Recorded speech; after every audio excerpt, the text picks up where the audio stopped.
بسم الله الرحمن الرحيم. قد أفلح المؤمنون الذين هم في صلاتهم خاشعون والذين هم عن اللغو معرضون والذين هم للزكاة فاعلون والذين هم لفروجهم حافظون. صدق الله العظيم. اللہ تعالیٰ نے ان آیات میں کامیابی کا ایک منشور اور ایک مینیفیسٹو پیش کیا کہ جو لوگ ان صفات کو اختیار کریں گے، جو لوگ ان خوبیوں کو اپنائیں گے اور جو لوگ ان اوصاف سے اپنے آپ کو متصف کریں گے تو وہ اللہ تبارک و تعالیٰ کے نزدیک کامیاب اور کامران ہوں گے۔ پہلی صفت اللہ تعالیٰ نے یہ بیان کیا ہے ان ایمان والوں کی جو ایمان والے اللہ کے نزدیک کامیاب ہیں، کامران ہیں، بامران ہیں۔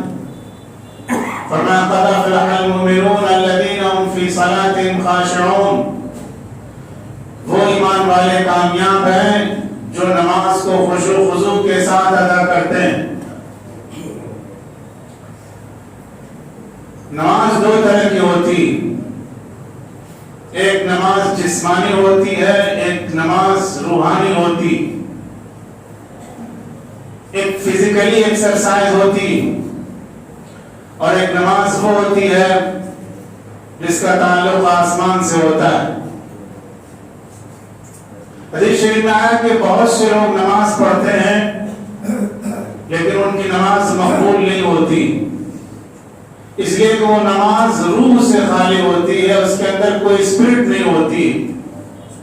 لیکن جو نماز روح کے ساتھ پڑھی جاتی ہے، دماغ کے ساتھ پڑھی جاتی ہے، دل کے ساتھ پڑھی جاتی ہے، اللہ کے خوف کے ساتھ پڑھی جاتی ہے، اس نماز پر اللہ تبارک و تعالیٰ نے کامیابی کی بشارت سنائی۔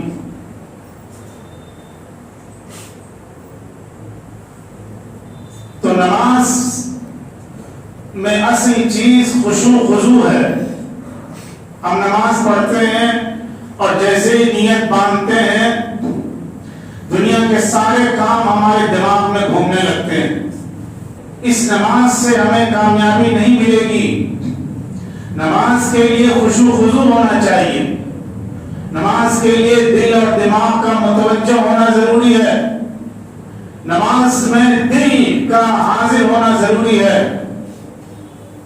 اور جس قدر انسان کے دل پر نماز سوار ہوتی ہے، اس کے دماغ پر نماز سوار ہوتی ہے، نماز کی فکر ہوتی ہے، اسی قدر اس کا دل جو ہے وہ نماز میں لگتا ہے۔ اور جو نماز کی پرواہ نہیں کرتا، نماز کو ایک فارمیلٹی کی طرح کسی طرح ادا کر دیتا ہے، تو ظاہر ہے کہ اس نماز میں کوئی جان نہیں ہوتی، کوئی روح نہیں ہوتی، وہ صرف ایک ایکسرسائز ہوتی۔ اس لیے نماز خشوع خضوع کے ساتھ پڑھی جائے، دل اور دماغ کو حاضر کر کے نماز ادا کی جائے، اور جس قدر انسان نماز کی تیاری کرتا ہے اسی قدر اس کا دل نماز میں لگتا ہے، اور جس قدر اس کے دل میں نماز کی اہمیت ہوتی ہے اسی قدر اس کا دل نماز کے اندر لگتا ہے۔ اس لیے اذان ہوتے ہی فوراً نماز کی تیاری کی جائے، نماز کی فکر کی جائے، نماز کا اہتمام کیا جائے، تو نماز میں دل لگتا ہے۔ جتنا پہلے مسجد میں آدمی آئے اتنا ہی اس کا دل نماز میں لگتا ہے۔ اور جو نماز میں کاہلی کرتے ہیں، ٹال بٹول کرتے ہیں، ابھی اذان ہوئی ہے ابھی جائیں گے، جماعت کا اہتمام نہیں کرتے، تکبیر اللہ کا اہتمام نہیں کرتے، تو ان کا دل نماز میں لگتا نہیں۔ اس لیے اللہ تعالیٰ نے فرمایا کہ قد افلح المؤمنون الذین هم فی صلاتهم خاشعون، وہ ایمان والے کامیاب ہیں جو نماز کو خشوع خضوع کے ساتھ ادا کرتے ہیں۔ والذین هم عن اللغو معرضون، اور دوسری صفت یہ بیان کی گئی کامیاب ہونے والوں کی کہ جو لایانی چیزوں سے بچتے ہیں، ایسا کام جس میں دین اور دنیا کا کوئی فائدہ نہیں ہے اس کو کہا جاتا ہے لایانی کام، فضول کا کام۔ آج کل اس کی بیماری زیادہ ہو گئی، گھنٹوں موبائل میں لوگ لگے ہوئے ہیں جس کا کوئی حاصل نہیں ہے، لمبی لمبی باتیں موبائل پر کر رہے ہیں جس بات کا کوئی حاصل نہیں، کام کی بات موبائل کی جائے۔ انسان کا وقت بہت قیمتی ہے، آپ سمجھتے ہیں کہ آپ کے پاس بہت ٹائم ہے، لیکن ہو سکتا ہے کہ اگلے آدمی کے پاس ٹائم نہ ہو، کسی طرح تکلف میں آپ کے ساتھ بات کر رہا ہے۔ تو موبائل پر کام کی بات کی جائے، موبائل کا استعمال ضرورت کے مطابق کیا جائے، اس لیے کہ موبائل میں جب آدمی مشغول ہوتا ہے اور موبائل میں گھستا ہے تو پھر اس سے نکلنا مشکل ہوتا ہے۔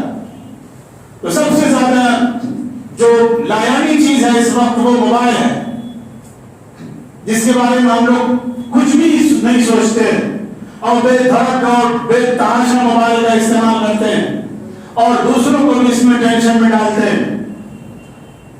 حضرت اکرم صلی اللہ علیہ وسلم نے فرمایا من حسن اسلام المرء ترک ما لا یعنی، انسان کی اچھائی یہ ہے، اس کی اچھائی کی پہچان یہ ہے کہ وہ لایانی چیزوں سے دور رہے، فضول چیزوں سے دور رہے۔ والذین هم للزکاة فاعلون، اور تیسری صفت یہ بیان کی گئی کہ جو اپنے اخلاق کا تزکیہ کرتے ہیں، اپنے اعمال کا تزکیہ کرتے ہیں، اپنے کردار کا تزکیہ کرتے ہیں، یعنی اپنے اخلاق کو بہتر بنانے کی کوشش کرتے ہیں، اپنے نفس کا تزکیہ کرتے ہیں، نفس کو گندگی سے گناہوں سے پاک رکھنے کی کوشش کرتے ہیں۔ قرآن کریم میں اللہ تعالیٰ نے دوسری جگہ فرمایا قد افلح من زکاها وقد خاب من دساها، کہ جو نفس کا تزکیہ کرتا ہے، اپنے اخلاق کا تزکیہ کرتا ہے، اپنے اخلاق کو صاف ستھرا بناتا ہے، وہ کامیاب ہوتا ہے، اور جو اپنے نفس کو گندا کرتا ہے وہ ناکام اور نامراد ہو جاتا ہے۔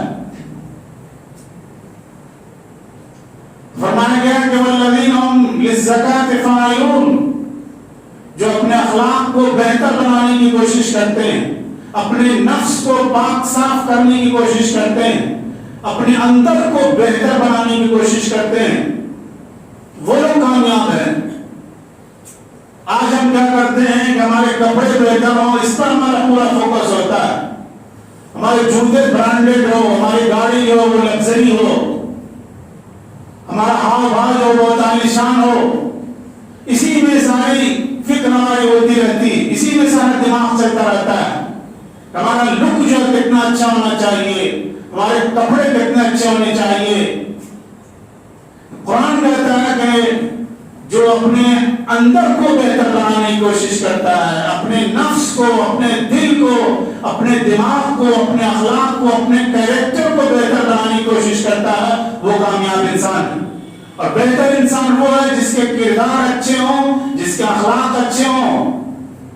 انسان کی خوبصورتی اس کے کپڑوں سے نہیں ہوتی، اس کے لباس سے نہیں ہوتی، اس کی گاڑیوں سے نہیں ہوتی، اس کے عمل سے ہوتی ہے، اس کے اخلاق سے ہوتی ہے، اس کے کردار سے ہوتی ہے۔ والذین هم لفروجهم حافظون، اور ایمان والوں کی، کامیاب ہونے والوں کی ایک صفت یہ بیان کی گئی کہ جو اپنی شرمگاہوں کی حفاظت کرتے ہیں، ناجائز جنسی تعلق سے وہ دور رہتے ہیں، زنا کا ارتکاب نہیں کرتے ہیں، اس لیے کہ اللہ تعالیٰ نے زنا کو حرام قرار دیا ہے۔ آج ہمارے سماج میں یہ برائی بھی عام ہوتی جا رہی۔ قرآن کریم میں اللہ تعالیٰ نے فرمایا وَلَا تَقْرَبُوا الزِّنَا، زنا کے قریب مت جاؤ، یہ نہیں کہا کہ زنا مت کرو، کہا کہ زنا کے قریب مت جاؤ، یعنی زنا تک پہنچنے کے جتنے بھی اسباب ہو سکتے ہیں ان سب پر اسلام نے بریک لگا دیا۔ کہا اپنی نگاہوں کو نیچی رکھو، کسی نامحرم کی طرف نگاہ اٹھا کے مت دیکھو، کسی سے نامحرم سے بلا ضرورت بات مت کرو، پردے کا اہتمام کیا جائے۔ یہ تمام چیزیں اس لیے کی گئی ہیں تاکہ انسان گناہوں سے دور رہے، بدکاری سے دور رہے۔ بدترین گناہ اللہ تعالیٰ نے زنا کو قرار دیا ہے۔ حدیث شریف میں آیا کہ جس وقت انسان زنا کرتا ہے اس وقت اس کے دل سے ایمان نکل جاتا ہے۔ اگر سالک میں اس کی موت آ گئی تو بغیر ایمان کیوں مرے گا؟ لا یزنی الزانی حین یزنی وہو مومن۔ حضرت اکرم صلی اللہ علیہ وسلم نے فرمایا کہ جس وقت انسان زنا کرتا ہے اس وقت وہ مومن نہیں رہتا ہے۔ آج انسان چھپ کے گناہ کرتا ہے، قانون کی نگاہ سے بچتا ہے، سماج کی نگاہ سے بچتا ہے، لیکن اللہ کی نگاہ سے وہ نہیں بچ سکتا ہے۔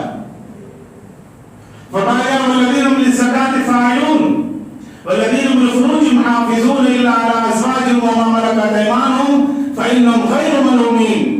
لیکن جو لوگ اپنی خواہش کا جائز استعمال کرتے ہیں ان کے لیے کوئی ملامت نہیں ہے، کوئی پکڑ نہیں ہے، بلکہ اللہ کے نزدیک اجر و ثواب ہے۔ والذین هم لأماناتهم وعهدهم راعون، جو امانتوں کا خیال کرتے ہیں، عہد و پیمان کا خیال کرتے ہیں، وعدوں کو نبھاتے ہیں۔ والذین هم علی صلواتهم یحافظون، اور جو نماز کو پابندی کے ساتھ ادا کرتے ہیں، اولئک هم الوارثون الذین یرثون الفردوس هم فیہا خالدون، جن کے لیے اللہ پاک و تعالیٰ نے جنت تیار کر رکھی ہے، وہی لوگ جنت الفردوس کے وارث ہوں گے، اس میں ہمیشہ ہمیش رہیں گے، وہ کامیاب ہوں گے، بامراد ہوں گے۔ اللہ پاک و تعالیٰ کے نزدیک جب وہ حاضر ہوں گے تو اللہ پاک و تعالیٰ ان کو اپنی مغفرت کا پروانہ عطا کرے گا، جنت الفردوس میں داخلہ عنایت کرے گا، جس میں وہ ہمیشہ ہمیش کے لیے عیش اور آرام کی زندگی بسر کریں گے۔ اللہ تعالیٰ ہم سب کو توفیق عطا فرمائے۔ وآخر دعوانا الحمدللہ رب العالمین۔